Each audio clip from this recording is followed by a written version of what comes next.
I'm Scott Malevsky, and this is Interviews with Me. Oh, Maine, your rivers, your back roads claim me. This week, Matthew Dunlap. You know, they don't remember what bills I sponsored, what committees I served on, but they remember what I did for their kid, their mother, their organization. And that's the stuff they never forget. And that's really, I think, the most important work that we do. Because everyone has a story. My next guest was born and raised in Bar Harbor, Maine, and served in the Maine House of Representatives for 8 years, from 1996 to 2004.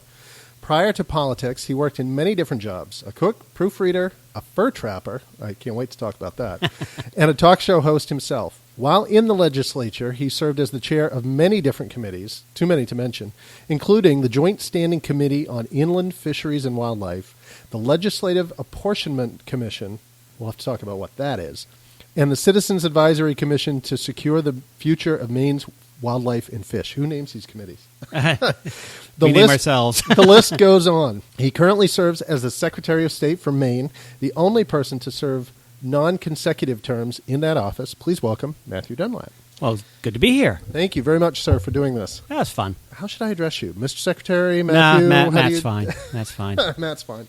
Growing up on Bar Harbor. Yeah. What was that like? I mean, I have friends who have grown up there before, and some of them say it's almost like growing up in a small town because the island's so small, but you have a huge influx of tourists, and tell me about that. How was that? Well, I think it's a little bit different now than when I was growing up down there. Now, my parents were not from Maine. They moved to Maine in the early 50s. From away. My mother was from Alabama. She came from a fairly prominent Southern family, and my father was from Chicago.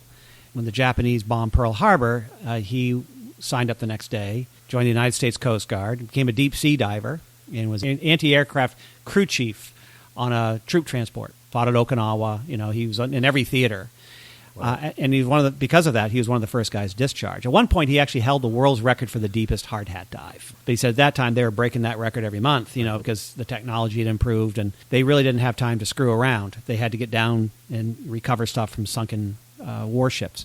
So after the war, he was one of the first guys discharged. His mother had been very involved in Chicago politics and helped him get a job working at the Lincoln Park Zoo. His supervisor, and this is talking about dating me, I mean, his supervisor at the zoo was a fellow named Marlon Perkins, which some of the older listeners may remember from Mutual of Omaha's Wild Kingdom.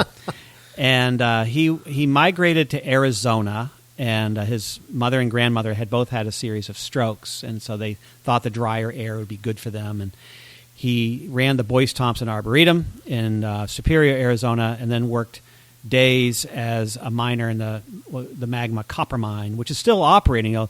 Then in the late 40s, it was a deep shaft mine. Now it's a big open pit. Right. So they ran out of shafts. Decided to go to art school. On the GI Bill, he went to the Art Institute of Chicago, where he met my mother.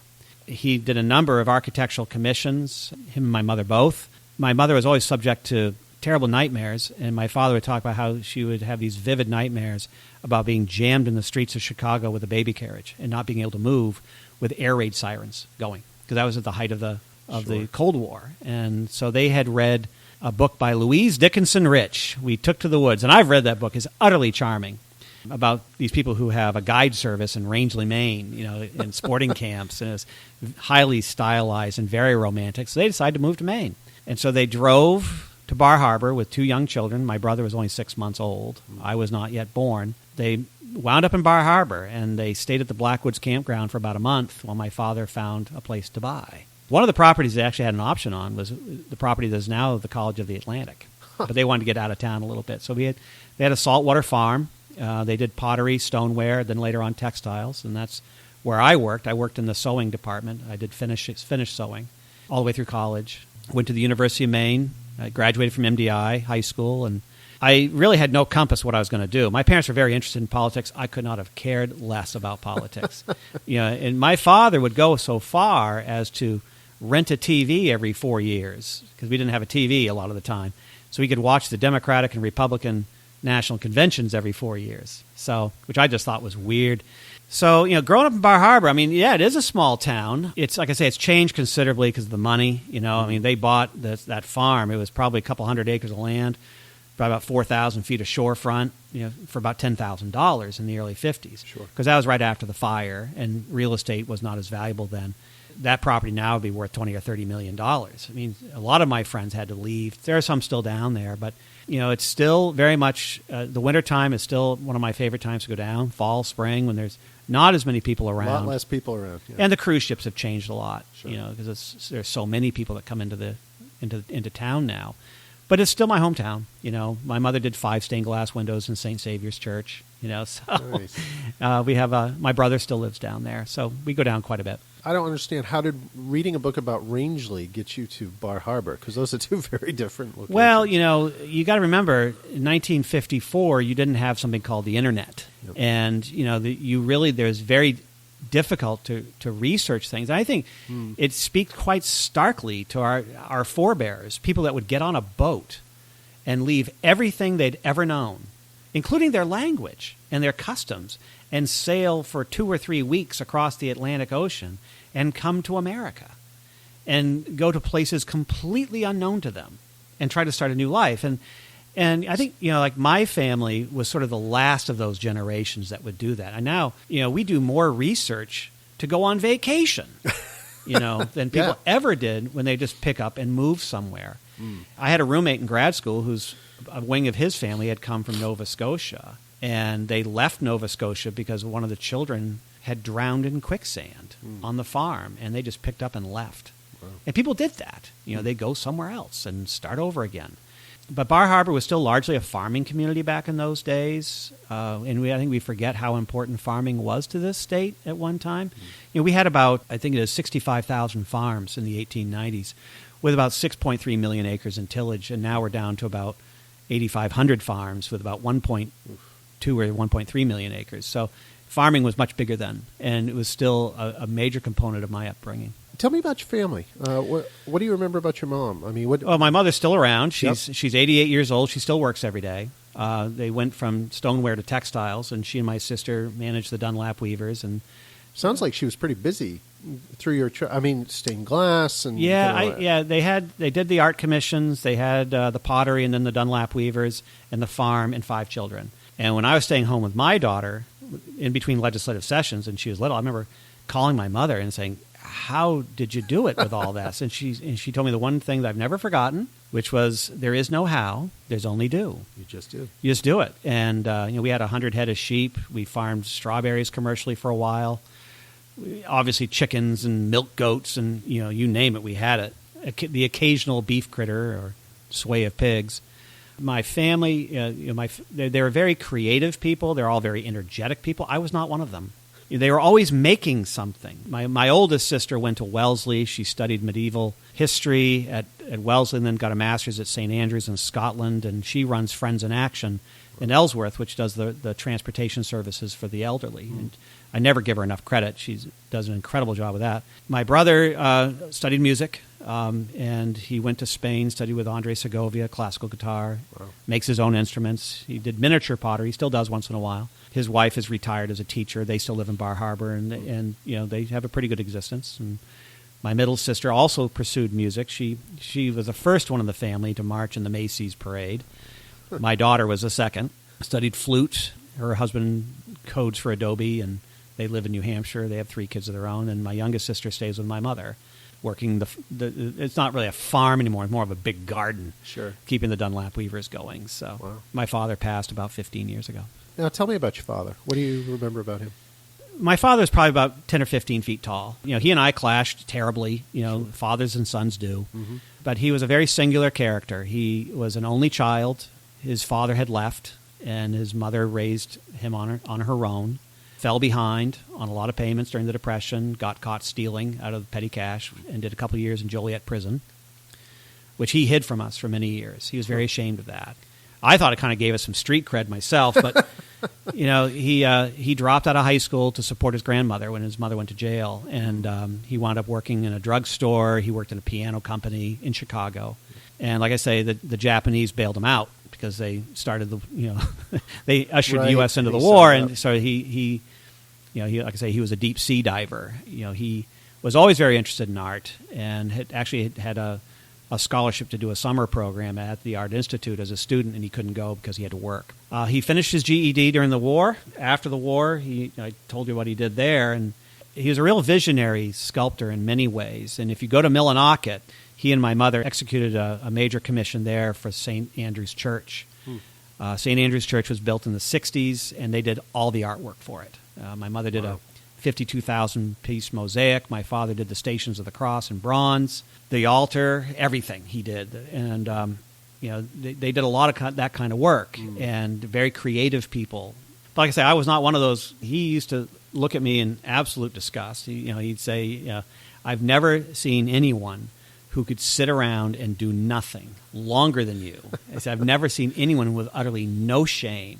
And all I've done since that, blissful, youthful period is make up for it, because now I oftentimes, like I left the house this morning probably about 5:45, and I probably won't get home till after 8 o'clock tonight because I have a bunch of stuff I got to do. Sure. He had a very insightful mind, and he's very curious intellectually, and he would try almost anything. So he was quite a guy. Well, I look at your biography, and there's quite a bit there. I mean, you say you're not very creative, but you've done all these different things, and you have a wide range of experience. Well, one of the things, the operative engine behind all that is the landlord doesn't really care where the rent money comes from. Right. And, this is one of the things that I didn't really know what I wanted to do.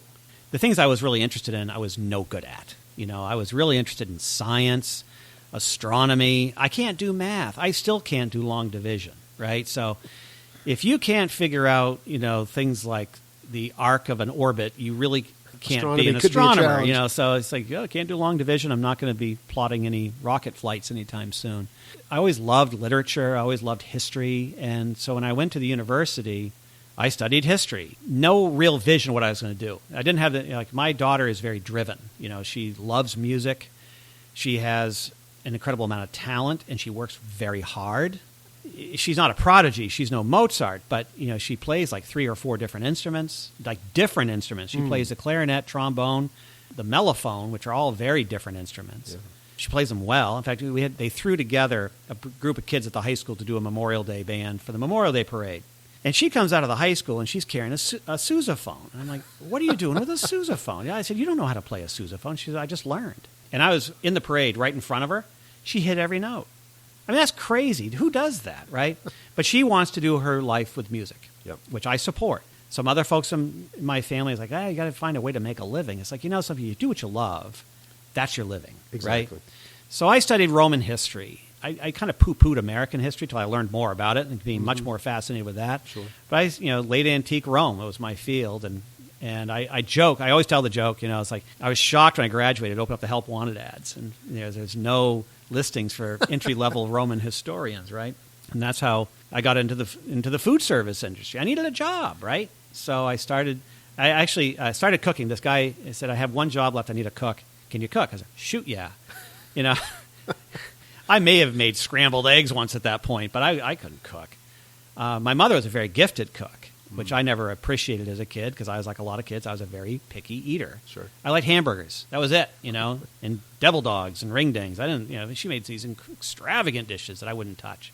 Now, we talk about cooking quite a bit because I learned how, if I could have really gone into the trade, I probably would have become a saucier because I love sauces, and gravies and that sort of thing. So I went into food service. I did that for probably 20 years in different capacities, waiting tables, bartending, cooking. I started out as a dishwasher. I loved washing dishes because, it's kind of like a lot of things you do with your hands. Takes your mind away from a lot of other things. You don't have to think about anything else. You just you know what to do. Yeah, that's what I like about things like sewing, washing dishes, tying flies. I do some fly tying. It's the same sort of Zen thing. It liberates your mind a little bit. So did that for a while, and then I was at the university, cooking at the university, and part of the benefit package was that you get to take free classes. So I took a master's degree in literature. I left the kitchens and went into printing and publishing. I was a proofreader at the university print shop, and I was bartending at night. I had two full-time jobs. The fur trapping thing I did when I was a kid. You had asked about that. So I think my father saw that my one redeeming quality was that I liked to read. I would read books all the time. We'd go to the Soamesville Library every Saturday and get out a bunch of books. And they had this series of books for boys, really. It was called the American Adventure Series. And it was basically they're all the same book. They changed the name of the characters. You had Kit Carson in one, and then Portuguese Phillips in another. And they all would go to St. Louis.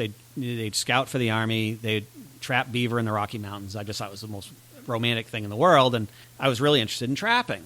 And my parents were not interested in trapping. There had been a neighborhood kid who'd tried it for a while, gave it up, left his traps out. One of our cats got caught and had to wound up chewing his leg off. So, which is the horror story that you always hear about trapping. Right. There was a guy in the neighborhood who was a professional trapper, and my father looked him up and said, "My kid's really interested in this. Would you show him?" And Skip Leach did. He took me out in the field for years, and I focused mostly on dry land trapping. I did fox and raccoon trapping. That was our problem with the chickens. A raccoon gets into a hen house, forget it. It's just mayhem. So it got me some Christmas money. I learned how to do it. I think I learned more about the outdoors in those 4 or 5 years than I've learned since. It's just an amazing tutorial. And then I got into high school and got in the band and the track team, and that kind of went by the wayside. But I never forgot it. When I got elected to the legislature years later and got put on the Fish and Wildlife Committee, that was really the most informative part of my experience in the outdoors, was my trapping fur as a kid. So later on, of course, when I got out of grad school, I was cooking and bartending. I would do a lot of fishing and a little bit of deer hunting and duck hunting, but mostly fishing. And got elected to the legislature, went into the Fish and Wildlife Committee, and I think it's the most important committee in the legislature now. But yeah, there's a lot of legislation going on with that, it seems like. Every year. So my path to the legislature was rather indirect. You got to pay attention to your life, because you're going to wind up as Secretary of State if you don't. And for me, one of the things that people don't talk about socially is this sort of cultural divide, all the cultural divides among us. So when you're a student at a university or a college, you have chosen this higher path. Now you think about, like, even the state of Maine, probably about 25% of our population goes on to any education past high school.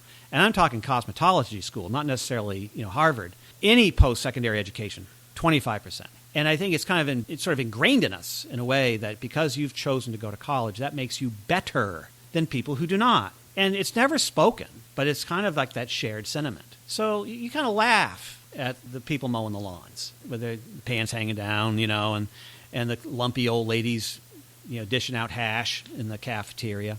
Now, when I was working in those cafeterias, these became my brothers and sisters, because these were people I worked with.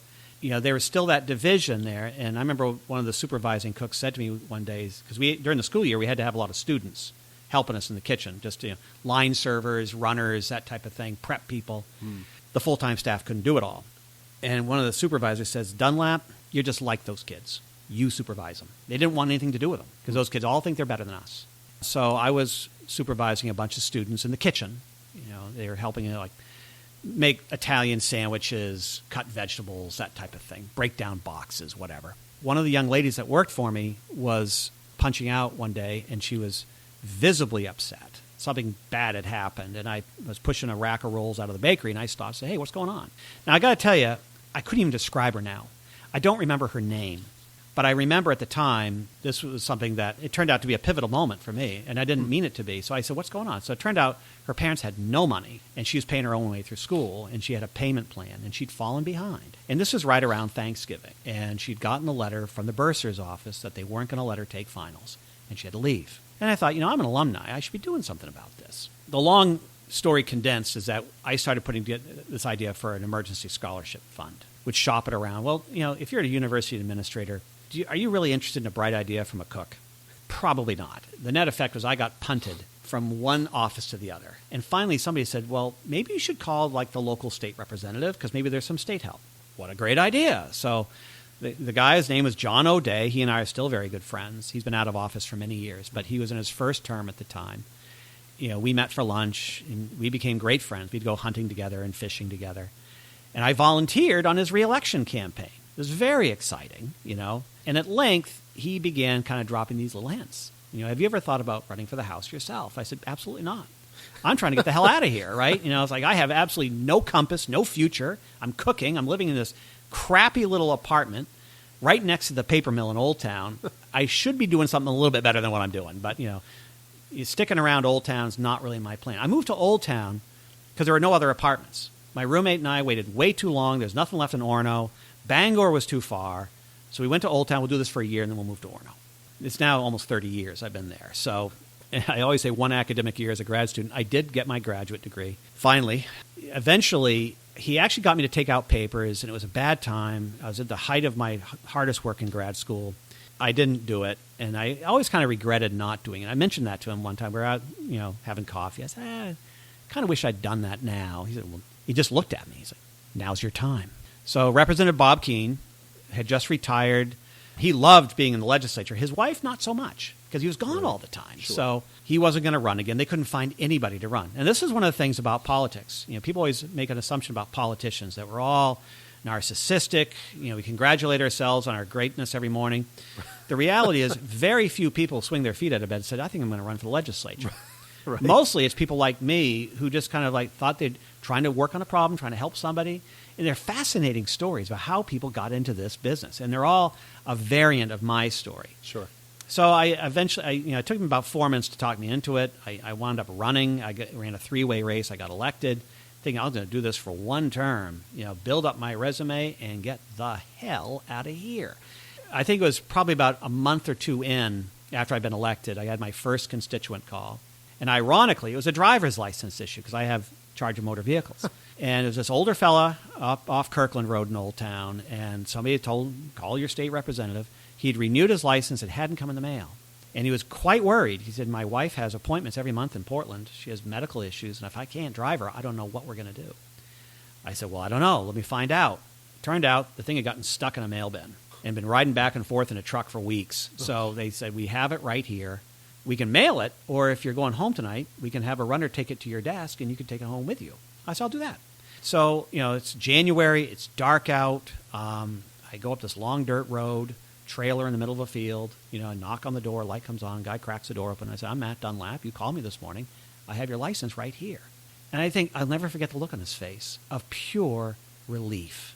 And I thought, that's what this job is about. Right. And to this day, people in Old Town sometimes think I was in Congress.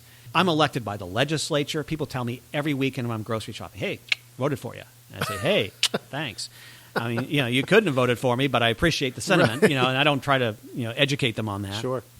They don't remember what bills I sponsored, what committees I served on, but they remember what I did for their kid or their mother or their organization. And that's the stuff they never forget. And that's really, I think, the most important work that we do. It's the stories that people remember.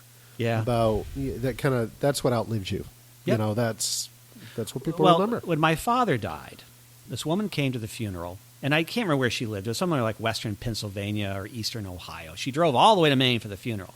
Wow. Now, my father was an amazing guy. I mean, there's only about 40 or 50 people at the funeral. But he was in his 80s. He'd had dementia. They hadn't been involved socially in town for many, many years. And a lot of their friends were gone, too. But this woman came all the way from Ohio or Pennsylvania or wherever. And the reason why she came wasn't because my father had chaired the Dollars for Scholars Committee or because he had been a noted sculptor or a successful businessman or anything else like that. The reason why she came was because when my oldest sister was in the first grade, they had a little girl birthday party on the farm for her friends. And this woman had come, and my parents raised meat rabbits. They had this little clutch of bunnies, little fluffy white bunnies. They're cuter than hell. So all these little girls got to hold a bunny. Well, this woman fell in love with her bunny, and she carried it around all day. And my father, probably half being a jolly joker, rigged up a little cage with a water bottle and a bag of food for it, told her how to take care of it, gave it to her. And she probably had that thing for 20 years. They live forever, right? And I think that was why she came. It wasn't because of who he was or what he accomplished. It was because of a single act of kindness to a little girl. And that, I think, sometimes we underestimate the power of that, those acts of kindness. And that's what I love about this job is, I had been on these national commissions. I've been on CNN. I've been on ABC, NBC, Washington Post, New York Times. But, the most important things I do are when I take that moment and answer someone's question. Some guy put this thing on Facebook a couple weeks ago. This election stuff's been eating me alive, but 8 o'clock at night, I'm just coming into town. I got to pick up something for dinner. So I'm in the grocery store. The cashier looks at my check and says, are you that guy on TV? And the bagger says, that's Matt Dunlap. He's the Secretary of State. And he said, I got a question about ranked choice voting. Oh, no. And they, it was pretty quiet. And they all gather around. They're peppering me with these questions. Sure. Well, unbeknownst to me, another guy was checking out another line, caught all this, and he put it on Facebook. You know, I was like, this is Maine politics. Here's a guy who's probably worked 14 hours. Exactly. He's taken calls from Mal Leary on public radio and CNN or whoever else, but he takes the time with some grocery baggers to explain how the election works. And that's really my stock in trade. Yes. It's not something I really work on. It's just instinctive. Those are the legislators that, and I know you're not in the legislature now, but those are the legislators that make a difference. I think so. The people that take the time to just answer a simple question and may take 20 minutes to answer it, and like you said, have worked 14-hour days. Yeah, that's what we do. Going back to your family and your childhood, what would you say that is the most important thing you learned from your mother? Showing up. You know, and I was a lazy kid, right? And my daughter takes a lot after we had a big row last night because she had a snow day yesterday, and we gave her a list of like 6 things to do, and she only had like 2 of them done when we got home at 5:30. And it's like, okay, you've been home for 9 hours and you've done 3 things. I'm glad I'm not the only one that goes through that. Yeah, but that was me, you know. And but my mother, you know, she'd work a full day in the shop, fighting off all the forces of darkness and evil. My parents were brilliant artisans. They weren't always such brilliant business people, and they also ran into some really bad luck as business people. So they start the Dunlap Weavers from the Dunlap pottery. Because my sister goes to Wellesley College, and the tuition was more money than my parents made in a year with a summer pottery business. So they take out a loan, they build the Dunlap Weavers, get it rolling just as the first Arab oil embargo hits. And so they kind of struggle and churn through that, and Kashmir was huge in the 70s. And they did a lot in Kashmir. Well, then the Soviet Union invades Afghanistan, and 95% of the world's cashmere comes through the Khyber Pass. Right. So overnight, the cost of a 2-pound cone of cashmere, spun cashmere, went from about $40 to about $200. Oof. It was one shot of bad luck after the other for them. And, you know, my mother would deal with this. You know, it was a horrible environment for them because they were struggling. They were always fighting the wolves away from the door financially, you know, because they had a lot of debt. They had 5 kids, a couple of them in college, and, you know, it worked to my advantage because, you know, I got a lot of grants in college. Right. My parents had a business that lost money for years.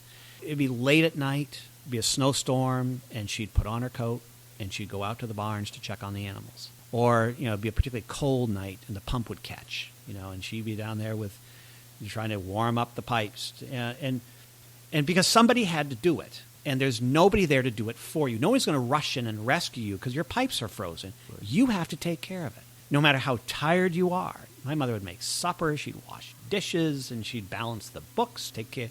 You know, you have a ewe in the barn having a difficult birth, you know, helped out with that. You dealt with it. You dealt with it because there's nobody there to do it for you. And I think that, for me, was the most valuable lesson growing up. Nobody ever sat down and said, Matt, no, we want to explain to you how this has worked. No, right. So you just watch it. And after a while, it becomes part of the fabric of things. And that's kind of how I live my life now, is that no one's going to take care of me. You know, no one's going to feel bad for me when things go bad. They're going to run off and laugh at me behind my back. You know, I got to take care of myself. Yep. And take care of my family. And along the way, the great blessing of it is I've been able to help a lot of other people. What did you learn from your dad? You know, my father, like I say, he was a singular person that I didn't always get along with. But I think from my father, the thing that I have always taken away is that you can be what you want to be. Nobody has to define you but yourself. And that's how he lived his life, is that he defined himself. And he did the things that he wanted to do. Not always perfectly, and not always well. But, you know, one of the things he took great pride in was being able to put a good edge on a knife. All right? And he was a man who he loved tools. And he was very gifted as a woodworker. He could build anything. He could make a tune on any instrument. He had a lot of weird talents that I never had. But putting an edge on a knife, and I remember I'm cooking, you know, and Chef Marcoux says, you know, my friend, I have these knives. Sharpen these knives for me. I said, sure. And he had this big oil stone, and I'm, you know, doing this druid ritual that my father taught me about sharpening a knife. He said, and Chef Marcoux looks at me. He says, "My friend, what the hell are you doing? Let me show you." And he takes this knife, it runs at this angle, runs at that angle, the other way, back and forth. Done. You could cut steel with that knife. It was so sharp. I think because my father had taught himself, it was something that was almost sacred, putting an edge on a knife, not a functional thing. And like, my brother drove him crazy because my brother would use a tool to its maximum capacity, and he would break a lot of tools, which drove my father crazy because he would pay great money for these tools. My brother take it out first time, boom, splinter it, on a lathe or whatever. The way he defined his own life against all odds, really, he was somebody who should not have had as much success as he did. I certainly should not have had as much success as I've had. I'm the least likely person you'd ever would imagine to be Secretary of State for the state of Maine. There are so many people in this building right here where we're sitting who are far more capable than I am. And I'm lucky in that they agree to help me out get through this. Since we're getting into the holiday season, what is your favorite family tradition that you have brought with you over the years and passed down? Yeah, actually, my daughter has picked up on this. And my father had a book, the night before Christmas, right? Yeah. The Visit from St. Nicholas. The tradition in our family was that, first of all, we never got our Christmas tree until the day before Christmas. My wife can't stand that. We got ours this weekend. That was later than she wanted to wait. I was stunned to find out people put up their Christmas tree on Thanksgiving. It's like, we would have it up for the 12 days of Christmas, and that was it. What we would do is we'd go out and we'd get a tree. Then we'd get it up in the stand. We'd put the lights on it, and then we'd go to church for the Christmas Eve service. We'd come back. We'd trim the tree. And before we went to bed, my father would gather. My father was a great reader. He would bring stories to life. I learned a lot about that. When you read something, you bring life to it. You just don't read the sentence. And he was he would read to us every night. He had this whole collection of books for young people that he'd read. I remember him reading The Christmas Carol. I mean, he brought the three spirits to life. He was very good. And he would read the night before Christmas to us. And then after that, we'd go to bed, hang our stockings, go to bed. When my daughter was probably about maybe 3 years old, I got a copy of this book. Now, that particular book that my father had was very special to him, and my mother still has it. When he was very, very young, about 5 years old, he got pneumonia, and he was not expected to live. And a nurse in the hospital had given him this book sort of as a parting gift. But he survived, and he had that book his whole life. As a reminder. And so I got it wasn't the same edition, but I got a copy of that book. And my daughter loves it. I have to read that book out loud to her because I tried to do it the same way my father did, But that's a special thing that we do. That's nice. We talked about reading. You talked about literature, going into literature. Who's your favorite author? Oh, Joseph Conrad by far. Really? I love Conrad. Conrad, because Conrad. One of the things that's fascinating about Conrad is that English was his third language. He was not a native English speaker. He was Polish and learned. He was a seaman. He learned French while sailing, and then he learned English from French. Life on the sea in the 19th century was a very dangerous proposition, and he became a master, a ship master, and he wrote a lot of stories about his time. And one of the things I find fascinating about his work is that he always focuses on who solves the problem, and it's never the guy that has the title, right? The ship captain or the first mate. It's always the guy in the engine room who stands at that wheel through the entire typhoon and saves the ship. It's never the person that's charged with doing that. It's always the guy that steps up. It's kind of like my mother, and his work is it's a heavy lift. It's not light reading, but it's always worth the trip. Right. I like Shakespeare a lot. I like Hemingway. Hemingway, I think, is a brilliant writer. And some of the new stuff that's come out in recent years has been really, really good. Not all of it's good, but a lot of it's good. Yep. What do you do in your spare time? I don't have any. Do you have any spare time? I really don't. Not this fall. Anyway. No. I like historically. I can remember a time when I belonged to a fencing club. Now, my mother fenced for a while in college. Really? I belonged to a fencing club for a while. My niece Aslan is like trying out for the Olympics as a fencer. She's a brilliant fencer. Wow. Mostly in épée. She does some in saber, but épée. I loved fencing. I belonged to a fencing club in Bangor, and we'd meet on, I think it was Mondays and Thursdays, and then Wednesdays was chess club. I was in a chess club. I was terrible. I was cannon fodder for anybody who knew how to play chess. But I loved the game, and I used to do that a lot. I'd read a book a day, fish. I'd have my boat in the water 5 nights a week fishing, bass fishing, trout fishing, whatever, duck hunting, deer hunting, and now I really don't do any of that stuff anymore. Now, what about ice fishing? I've done a lot of ice fishing my daughter used to love to ice fish when she was little. There's something about kids and ice fishing. I don't know what it is. Yeah, well, it's the mystery of it. Well, it's also that that flag comes up and you go flag. So and speaking of ice fishing, when I was in the legislature and I was chair of the Fish and Wildlife Committee, I'd go door to door trying to get reelected. And I remember this one cycle, people would kind of nudge me a little bit and say, "Geez, wouldn't it be great to have a Fish and Game Club in Old Town again. I mean, Old Town is a marvelous place, and historically it was a manufacturing community. In 1965, we had 10,000 people on payroll in Old Town.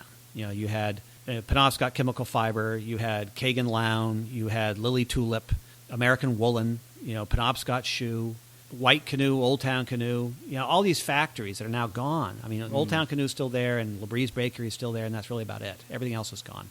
They had the Canoe City Fish and Game Club, which went away with the shoe factories, really. So he said, wouldn't it be great to have a fish and game club again? And I said, well, if you're looking at me, forget it, because I'm working jobs. I've jobs plural. I'm in the legislature. The Fish and Wildlife Department used to do this thing where they have what they call the Commissioners Advisory Council, and they represent counties, and they vote on rulemaking.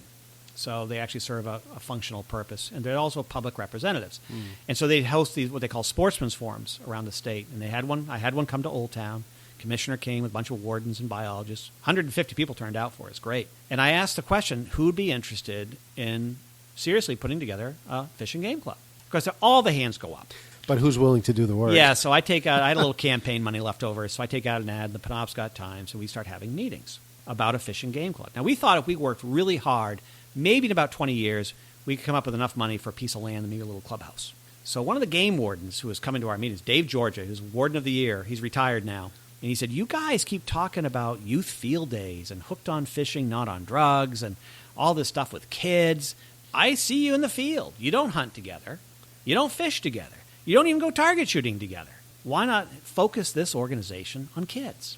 So we incorporated it as the Maine Youth Fish and Game Association, and it skeined right out of our hands. It was crazy how it took off. International paper hears about us, boy, do we have a deal for you. So they gave us a permanent lease on a piece of land at Pickerel Pond. Wow. Northern Long Homes donated the material for a building. Sunrise Materials did the foundation for us.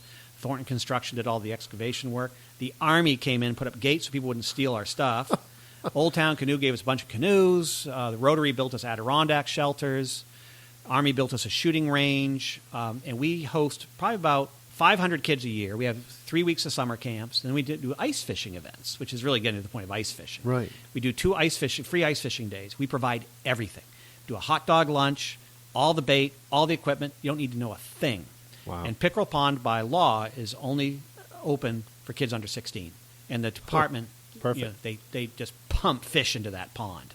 One year we're doing this because I'm worried about food for lunch, and do we have enough bait, and all this other stuff. So I'm going to take a break. I'm going to go down the ice to help a couple kids. So this little girl, she's probably 11 years old, and her family just moved to Maine from the Midwest. We had to coax her onto the ice. She was afraid of falling through the ice. Sure. It's like 10 inches thick. You're not going to fall through it. We're probably about 20 feet from shore, and I drill her a couple of holes, and I show her how to rig the trap and how to bait put the shiner on and set one deep, set one shallow, and she's kind of like stepping away, and she's not too sure about this ice fishing thing.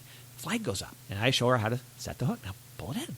And she had a 14-inch brook trout, and her eyes were like saucers. And that kid That's awesome. was right over that hole the rest of the day. She caught another fish. Nice. You can take 2 fish out of there. And that's what I love about that Right. organization, is being able to introduce kids to the outdoors. And Janet Mills, our governor-elect, she sent her grandson out, and he stayed at our house, and he had a great experience out there.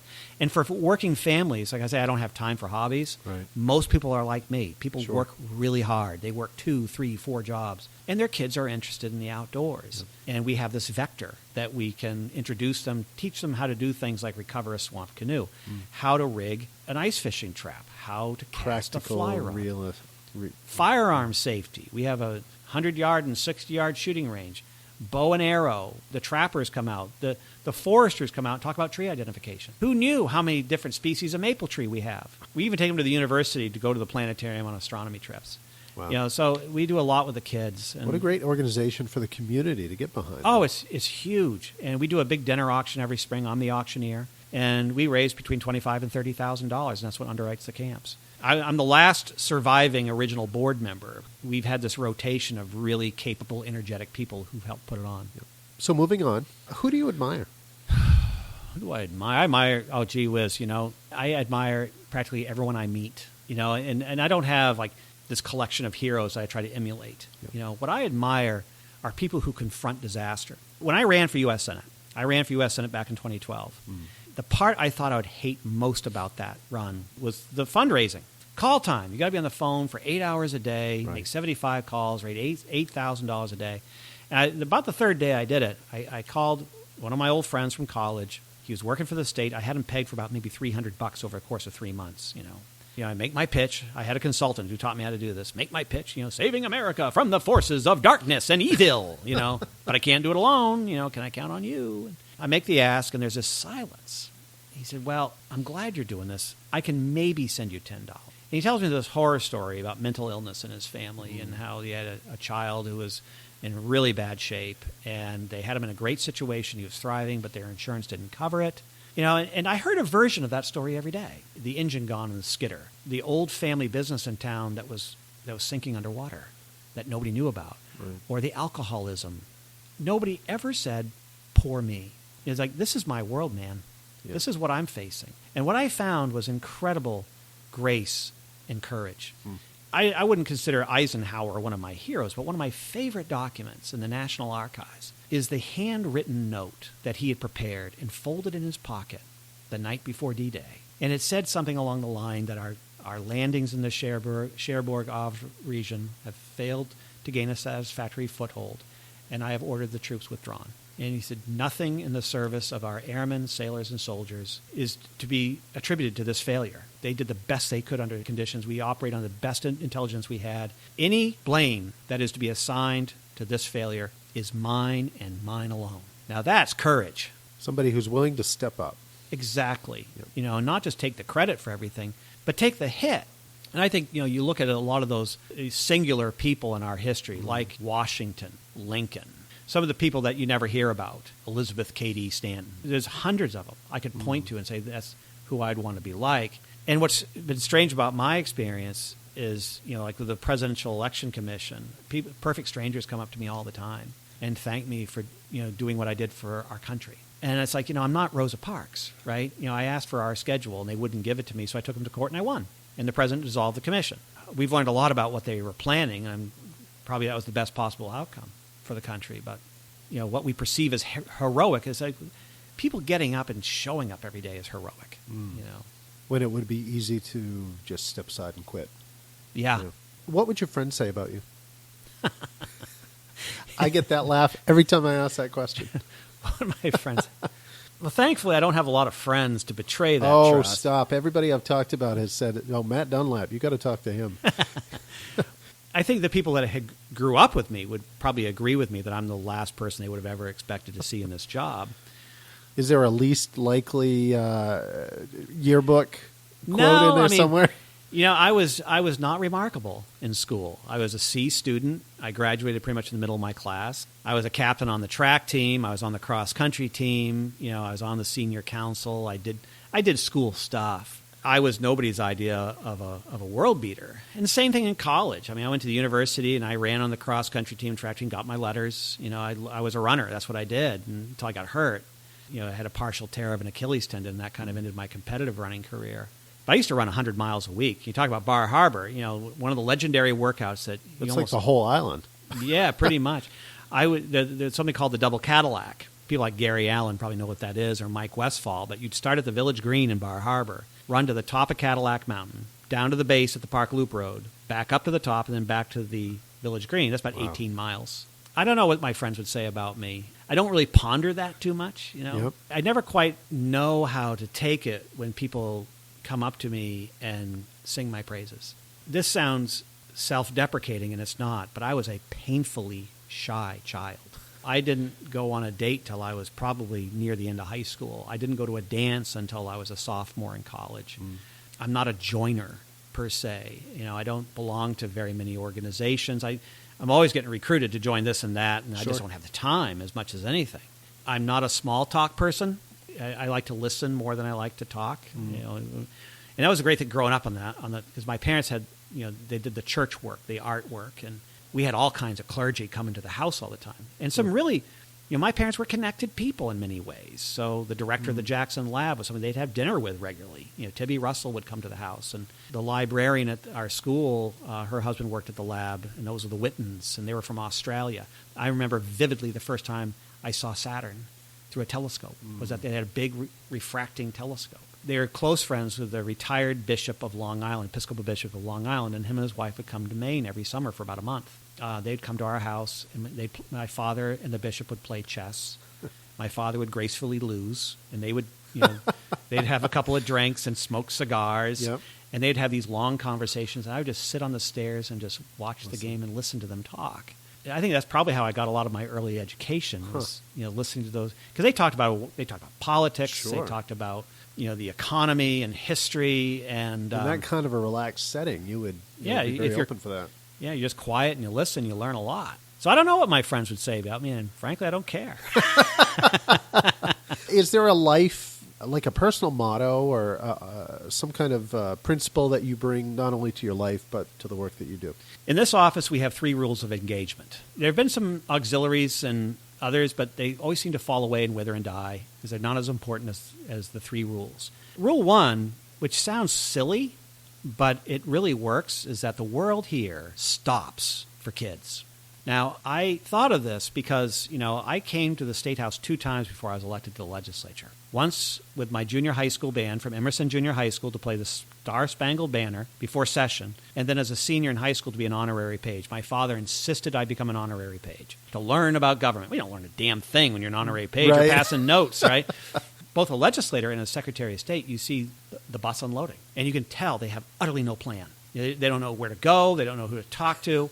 And I tell the staff, it's like, look, if we can always reschedule a meeting. You have a group like that, show them around. Now, when we started this interview, you said, what should I call you? Mr. Secretary. Let me tell you about titles and what they mean. They don't. My mother does not call me Mr. Secretary. Neither does my wife. I had an episode in my committee when I was chair of the Fish and Wildlife Committee, and I pulled this one member aside and I said, don't you ever, ever let me catch you again calling the commissioner by his first name.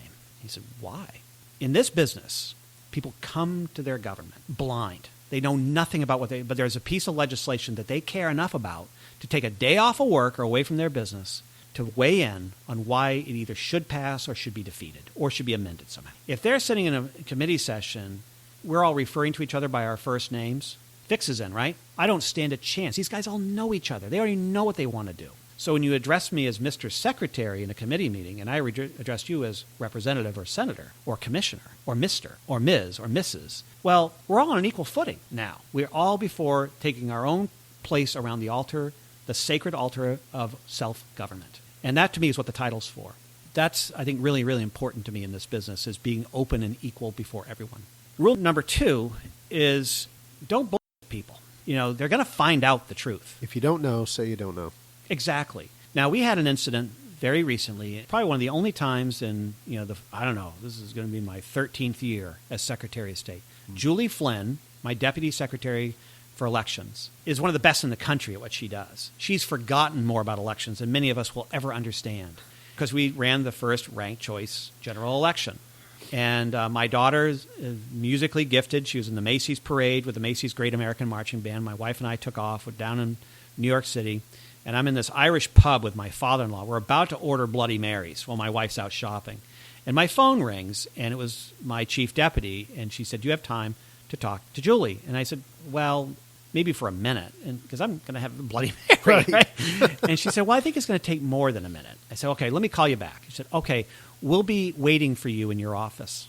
I thought, oh, boy, there's trouble. And I said to my father-in-law, I said, I'll be right back. So I go out and I call. So Julie explains to me what had happened, and this is the 6,125 cast vote records that weren't included in the cascade. Right.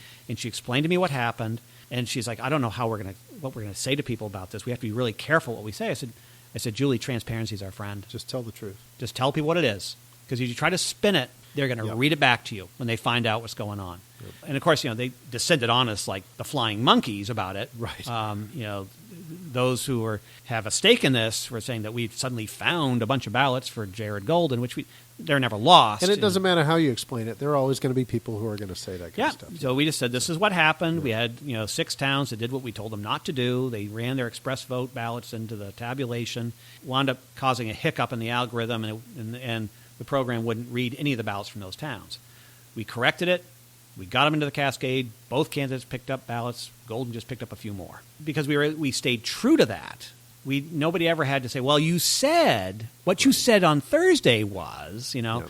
Well, first we took the time to find out what it was, but I mean that has always served me well. Never bullshit people. Always tell them the way it is. Mm-hmm. I had a horrible incident here when I was in office the first iteration. Human Services got caught up in the media firestorm because they had been sending patient information to the patients that owned the information. They stuffed the wrong envelopes, and the press got hold of it. Press loves that sort of thing. Sure. So WGME came up, and they did a little search about how sloppy is government in handling our personal information. They go to the record center. They find a bunch of stuff with Social Security numbers and names on it in the trash. So they come here. My press person, the week running up to that, it was like rock back and forth. I'm just afraid of how they're going to portray this. And I was like, we own it. There's nothing I can say or do that absolves me from owning this incident. So first of all, we thanked the news crew for finding the breach before anybody was hurt, and then explained how it happened and what we had done to fix it. And, the magic of that was it was out of the news cycle by the 11 o'clock news. I wasn't trying to dodge or dissemble or blame. And they said, and this was, for me, was the big payoff. They said, now, Mr. Secretary, who is going to be held responsible for this? I said, me.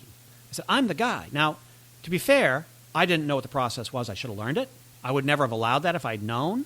No, they didn't know they were doing anything wrong. It's my job to support them and give them direction. You're the captain of the ship. I'm the captain of the ship.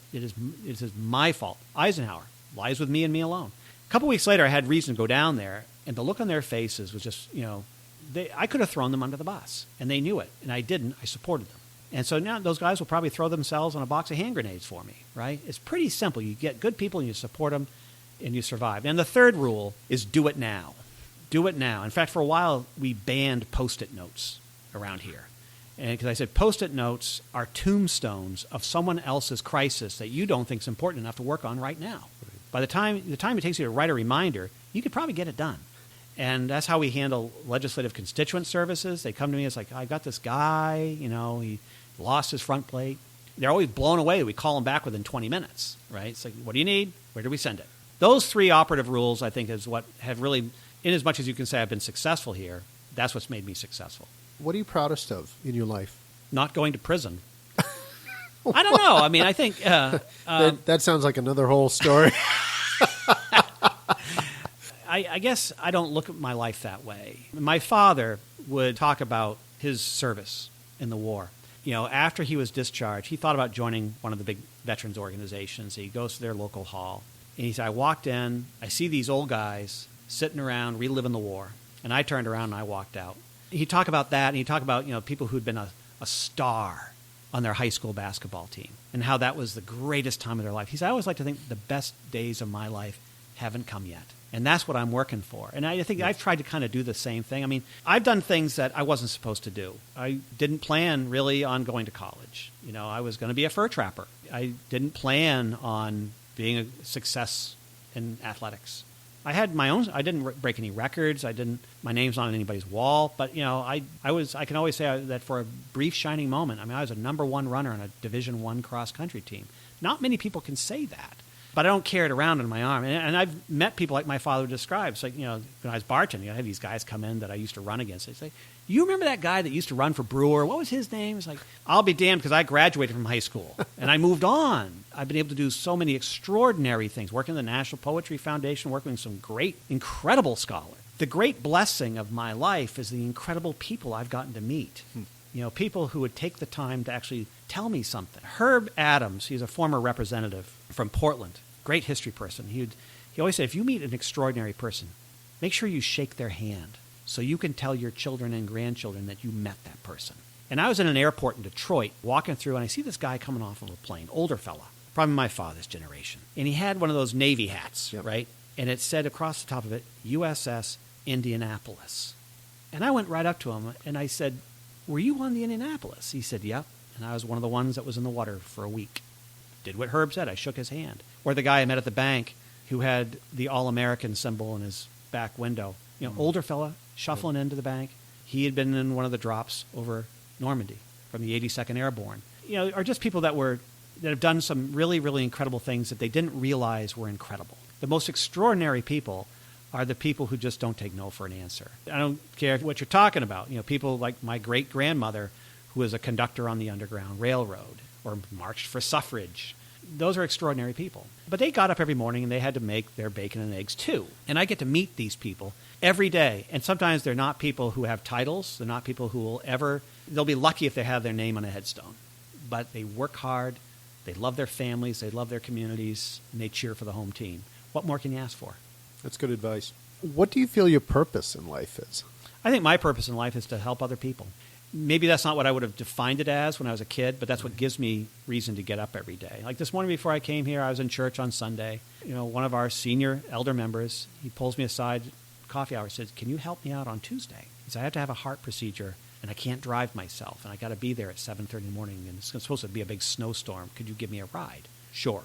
So I got up this morning early. I shoveled out his walk, took him to the hospital, dropped him. I said, "You want me to go into this?" He said, "No, I'm fine. I just needed to get here, you know."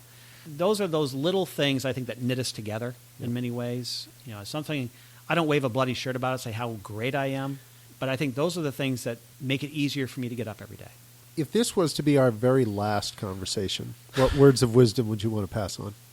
The things that we worry about so much really are so meaningless. We sweat stuff that, you know, I remember one day my daughter was in a state of absolute abject terror because she'd gotten an 85 on a chemistry test. And she's a very committed student. She works very hard. And I said, you know, in the future, the Nobel Committee will not decline to award you the prize because of your chemistry quiz grade in September of 2017.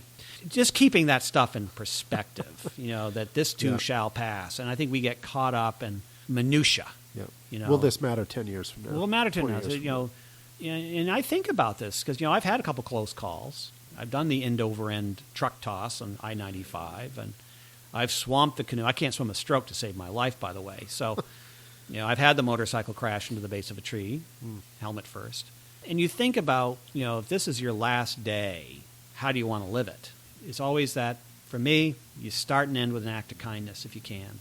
The littlest things are so important to people. And, you know, we haven't talked too much about things like ranked choice voting or my work on the commission. But suffice to say, I've been in the news a lot. You know, I was asked, I got an email this is last year, I think it was. I'd spoken to some group, and this woman emailed me, and she said, you know, "I heard you speak at the group, and you seem like you're approachable." I said, "Well, you know, I'm not venomous, you know." So she said, "I need a favor, but not for me." She said, "I have these friends, and their daughter, they have a single only child, and she's 17, and she's terminal. She has cancer, and she's not going to live. So they're checking off the bucket list. You know, she had her permit. She couldn't finish her hours. She'd like to get a driver's license. Is there anything we do, like an honorary road test and an honorary license?" And we kicked it around. We said, "Yeah, we could do that." You know, so one of the big auto dealers up in Bangor got involved, and they brought a Cobra for her to drive after her test.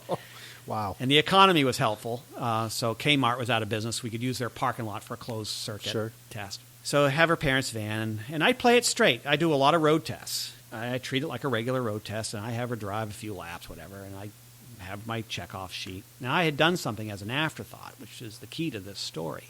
So we signed the certificate, and she's, "Oh, thank you, thank you, thank you." So I called the plate shop, and I said, "Can you press me out a plate with her name on it?" And they got it to me that day, so I could take it with me. I said, there's one more thing. I take this license plate out of the envelope, and it had her name on it. She lit up like a Christmas tree, and she hugs it, and she starts crying. She said, "I've always wanted a plate with my name on it." And her parents cried. I was crying, you know. And she died a few months later. You know, at the time, her mother told me that was the first time she'd smiled in weeks. In my world, that's the most important thing I've done as Secretary of State, is to bring, you know, some happiness to a dying child. Yeah. Does it get any better than that? I think if you're thinking about your purpose in life or what you want to be remembered for, it's like my father, that act of kindness, you know. And I think that's how we make the world a better place. No, you're telling great stories. This is what this podcast is all about, is telling stories. Yeah. That's the last question I have, but I do always end the show with a list of questions.